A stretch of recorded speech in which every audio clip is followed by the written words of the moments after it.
ہاتھ پھیرو اس کے بجائے بدعات کو انجام دینا اور اس کو ایک نئی عید کا انجام دینا. اور سال میں اسلام نے تو 2 عیدیں رکھے ہیں, ایک رمضان کی عید اور ایک بقرہ عید. اس کے علاوہ اسلام میں کوئی عید کا تصور ہی نہیں.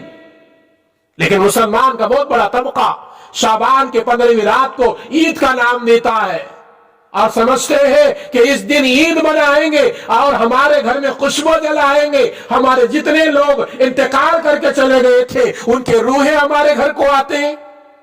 یہ تو کھڑ کر پیشاب کرنے والوں کا طریقہ ہے, ان لوگوں کا عقیدہ ہے. وہ عقیدہ نبی کی امت کے اندر کیسا آیا, آج اسے نکالنے کی ضرورت ہے.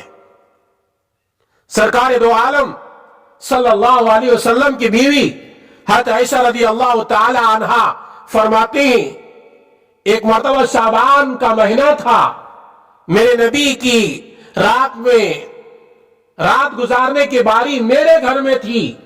میرے نبی آ کر آرام کرنے لگے اور رات کا کچھ حصہ گزرنے کے بعد اٹھ کر چلے گئے. حضرت عائشہ فرماتی ہیں, میں بے چین ہو گئی کہ میرے نبی میرے باری کے دن میرے کمرے کو چھوڑ کر کہاں چلے گئے. پریشان ہو کر حضرت عائشہ نبی کی تلاش میں نکلی. دیکھا کہ میرے نبی صلی اللہ علیہ وسلم جنت البقیع میں اپنی امت کی بخشش کی دعا مانگ رہے ہیں. اے امتیو, ہمیں شرم آنا چاہیے. میرے نبی صلی اللہ علیہ وسلم رات کو جاگتے تھے تو امت کو یاد کرتے تھے.